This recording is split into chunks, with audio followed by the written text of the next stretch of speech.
오늘 안디옥 교회라는 제목 가지고 말씀을 드립니다. 저는 우리 교회가요, 안디옥 교회 같은 교회 됐으면 참 좋겠어요. 아멘. 그러면 첫째로 안디옥 교회는 어떤 교회였을까요? 오늘 11장으로 가봐야 됩니다. 11장. 11장에 가보면요, 19절부터 보면 예루살렘 교회에 박해가 일어났잖아요. 그래서 사도들 외 평신도들이 사방으로 흩어졌습니다. 그 흩어진 사람들이 시리아까지 온 거예요.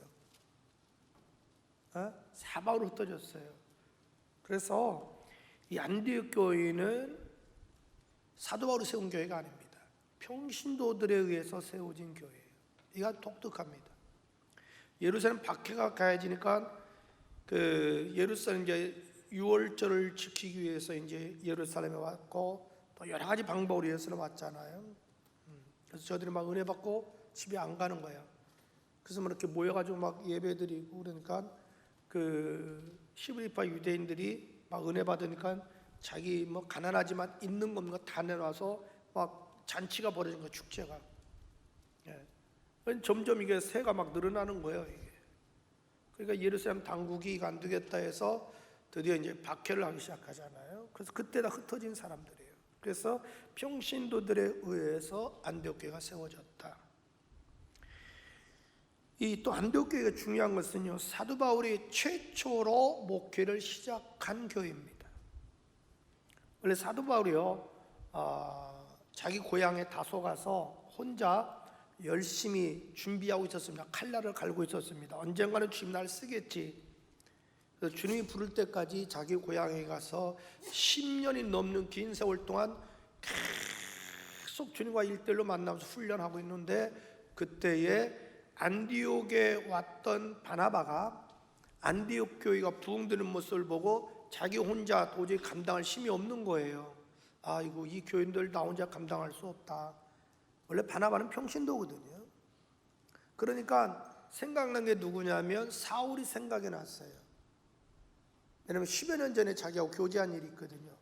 야, 사울같이 저렇게, 그 당시에 사울은 최고의 엘리트 중에 엘리트거든요.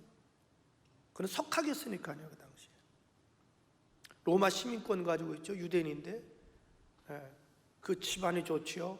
최고의 학문을 한 사람이죠. 또 영적으로도 깊은 세계를 체험했죠. 하나님이 강권적으로 막 그를 불러서 썼죠. 성령 충만한 사람이죠. 뜨거운 가슴이 있는 사람이죠. 근데 그런 사람이 그냥 고향에서 조용히 사는 거예요. 그때 바나바가 찾아가요. 찾아와서 언제까지 이렇게 혼자 운둔 생활할 거냐, 이제는 뭔가 주를 위해서 일을 해야 되지 않겠냐. 사실 바울도 기다리고 있었어요. 때인가, 하나님이 언젠가 나 부르시겠지. 그 얘기 듣고 때가 됐구나. 그래서 둘이 와가지고 11장 26절 보세요. 26절 시작. 만남에 안디옥에 데려와서 둘이 교회에 1년간 모여있어 큰 무리를 가르쳤고 제자들이 안디옥에서 비로소 그리스도이라 일컬음을 받게 되었더라. 이렇게 나옵니다. 유대인들은요, 숫자 개념이 굉장히 중요시 여깁니다. 사복음서 읽어보면요, 남자만 몇 명이라고 이런 말이 나오죠. 사도행전 27장에도 보면 배 안에 있는 사람이 276명이다. 유대인들은요, 이렇게 이해를 하셔야 됩니다. 세계 뜻글자가 몇 나라가 없습니다. 한문이 뜻글자입니다. 그 다음에 히브리어가 뜻글자입니다. 헬라어가 뜻글자입니다. 휙 하나에 따라서 완전히 달라져요. 휙 점 찍냐 안 찍냐에 따라서 어떻게 돼요? 견이 되고 태가 되기도 그러죠. 그렇듯이 이 휙 하나가 굉장히 중요시 여겨요, 유대인들은. 그렇기 때문에 숫자 개념이 정확합니다, 유대인들은. 우리나라 사람은 아니에요. 소리 글자예요. 특징, 우리나라는 대강 대충. 그런 말을 그냥 어린아이도 그냥 써요. 몸에 배가지고 뭐 하면 그냥 대강 그렇게 해요. 그냥 대충 해요. 그냥 그러잖아요. 그런데 그게 유대인들에게는 통하지 않습니다. 숫자 개념이 정확한 사람들이기 때문에. 그런데 여기에 중요한 게 뭐가 나오냐면 큰 무리라고 그럽니다. 이건 뭐냐면 자기들이 숫자를 셀 수 없는 범위를 벗어났다. 이럴 때 크다는 단어를 써요. 그러니까 이 당시에 이방인데 시리아, 지금 시리아거든요. 터키하고 국경에 그쪽에 있어요. 얼마나 많은 무리가 예수 믿는지 알 수 있죠, 평신도가.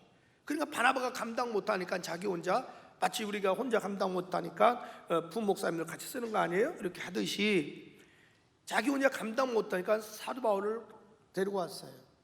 모시고 왔어. 그 최초로 사도 바울이 와서 무리하는데 얼마나 평신도를 말씀을 잘 가르쳤는지 1년 동안 저들이 거기에서 그리스도이라 일컬음을 받더라. 최초로 그리스도라는 단어가 여기 나와요. 그리스도라는 뜻이 뭐냐면 예수를 따르는 사람들, 예수의 무리들. 그러니까 안 믿는 사람 입장으로 볼 때는 저 사람들은 예수쟁이에요. 예수쟁이, 유별난 사람들, 우리하고 다르다는 거예요. 말하는 게 다르고 행동하는 게 다르고 삶이 달라. 정말 여러분들이 세상 사람 볼 때 여러분들에게 저 사람은 예수쟁이야, 그런 소리 듣기를 축복합니다. 그 사람은 진짜 그러면 예수 잘 믿는 사람이에요. 그런데 세상 사람 볼 때 이 소리 나오면 안 돼. 저 사람도 예수 믿는 사람이었어? 아니 저 사람도 교인이었어? 저 사람 집사였어? 저 사람도 권사야?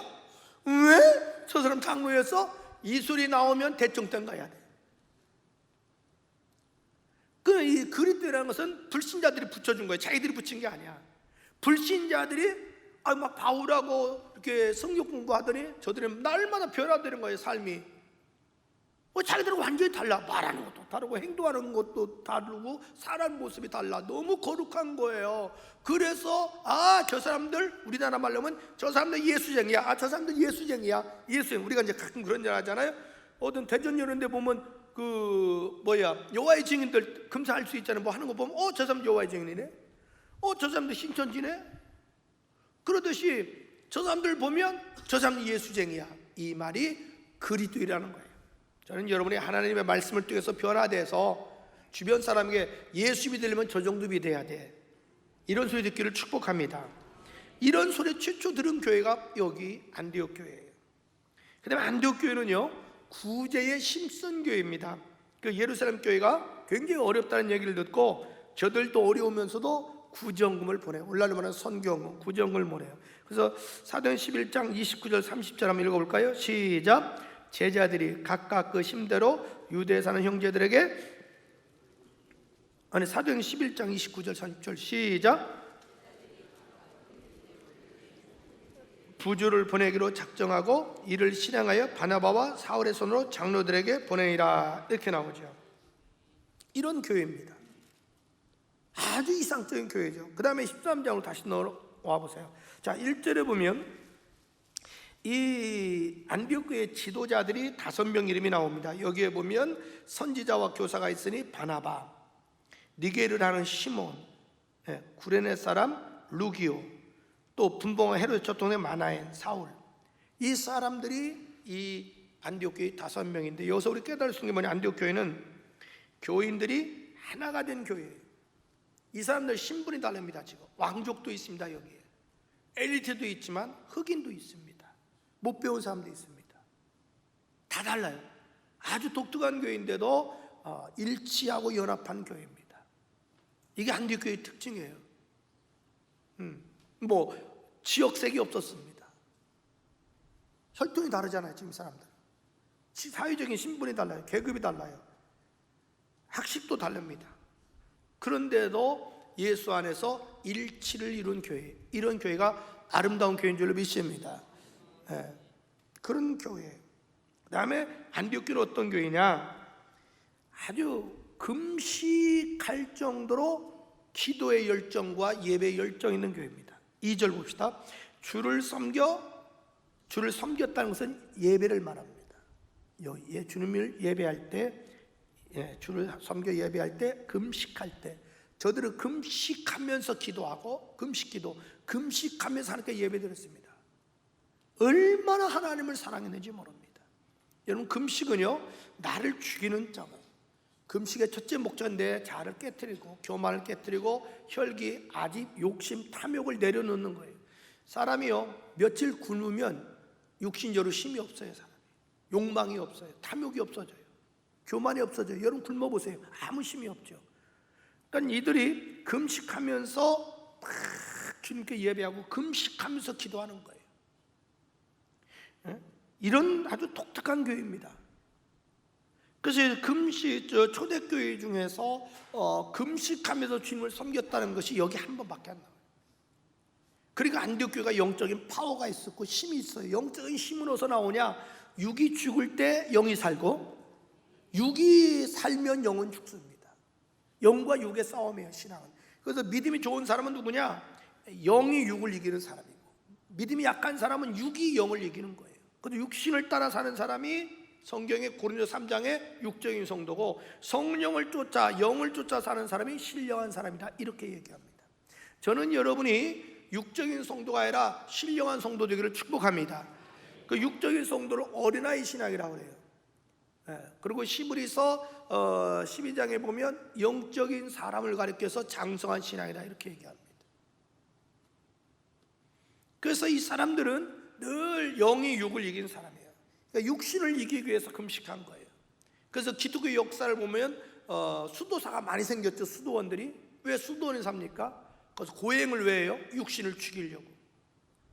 그래서 수도사들 역사 보면 어떤 사람은요, 나무 위에서 내려오지 않고 거기서 막 조심해서 사는 사람이 있고, 옆에다가 이렇게 철망을 쳐놓고서 가시를 내놓고 그 안에 사는 사람도 있고, 이 육신을 정욕을 죽이려고, 육신의 쾌락을 죽이려고, 탐욕을 죽이려고. 그래서 이 안디옥 교회는 이방인의 교회지만 자기 육신이 죽어야 영이 살기 때문에 육을 죽이고 영을 살기 위해서 금식하면서 예배드리고 섬기고 금식하면서 기도하는 교회였다. 아주 이런 독특한 교회였습니다. 그 다음에 안디옥 교회는 또 어떤 교회였느냐? 2절에 보면 성령에 예민한 교회였습니다. 성령에 예민한 교회다. 2절 보면 성령이 이르시되, 이렇게 얘기하죠. 그 다음에 4절 보십시오. 두 사람 바울과 바나바가 성령의 보내심을 받아, 이렇게 나갑니다. 철저하게 성령에 예민한 교회. 여러분, 우리 안에 지금 누가 계시죠? 성령이요. 성령이 여러분에게 되게 마음의 감동을 많이 줘요. 깨달음을 줘요. 어떤 때는 여러분이 불순종하면 여러분의 양심을 책망할 때 있어요, 성령이. 그게 성령의 소리거든요. 그런데 사람이 신앙이 살아있으면 성령이 예민해지는데, 신앙이 죽으면 성령이 둔해져요. 그래서 에베소 4장 30절에 너는 성령을 금시키지 말라.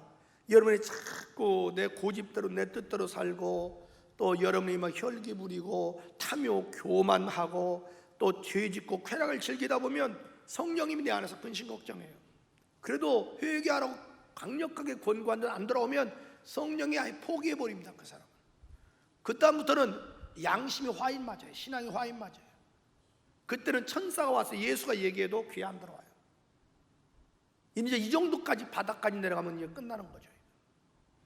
그래서 정말 저는 여러분이 늘 정말 깨어있는 가운데 성령의 감동과 성령의 소리에 예민하기를 축복합니다.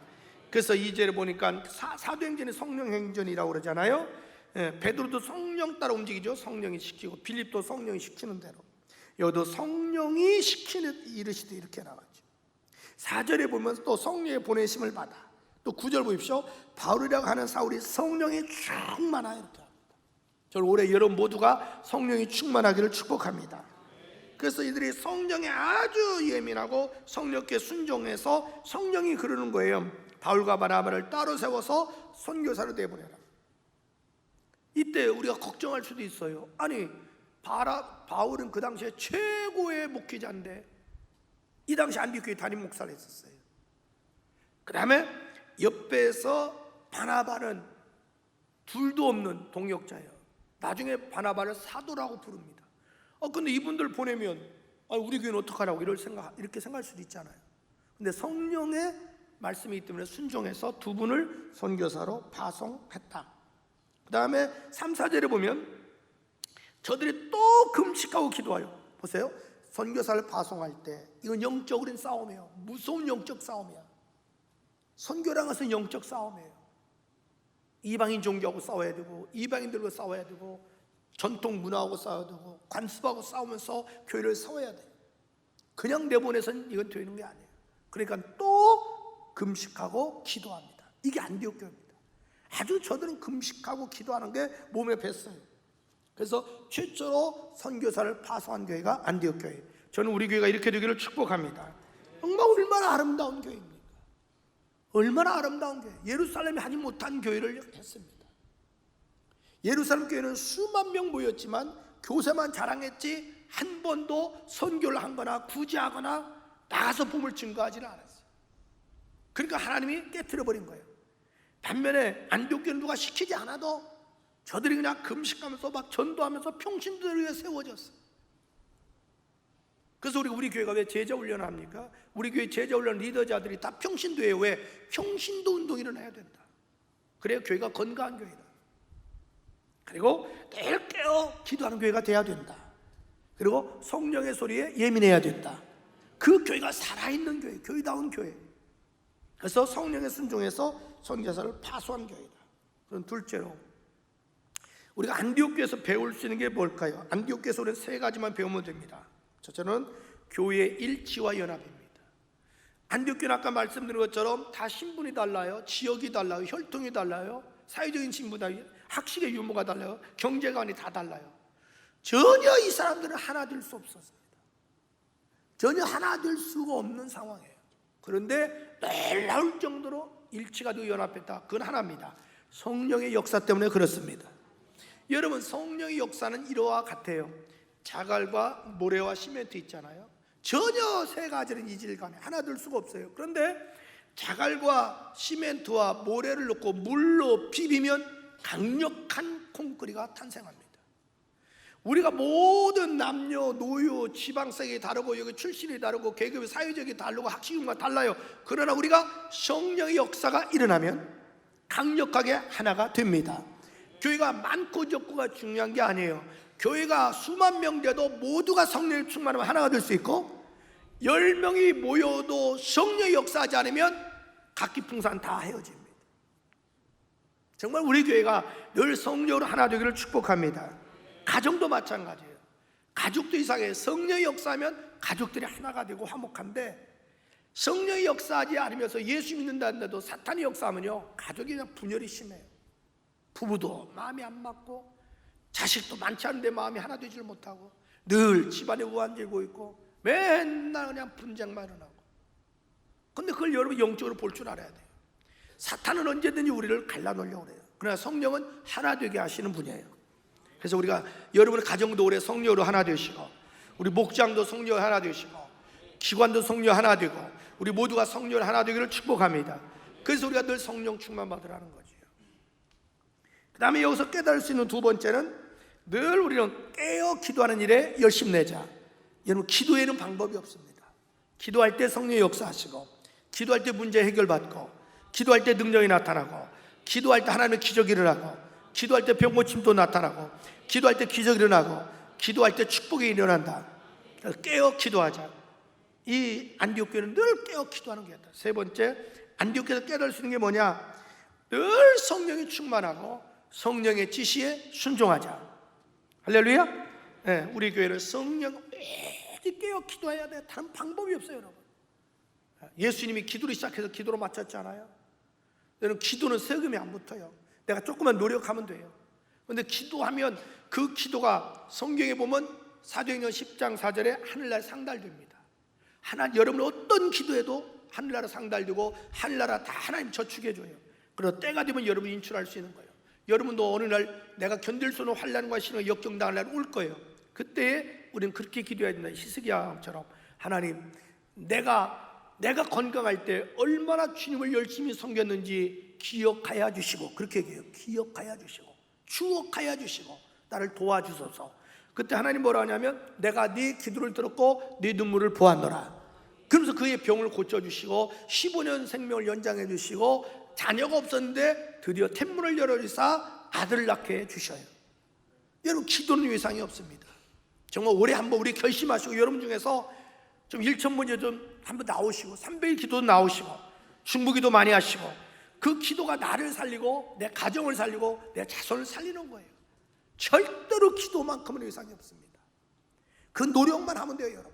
그래서 정말 기도하는 가운데 우리 모두가 성령 충만 받고 성령 안에서 우리가 하나가 되고 성령 안에서 부흥되고 성령 안에서 우리가 세계 선교할 수 있는 그런 교회가 되기를 주의 이름으로 축복합니다.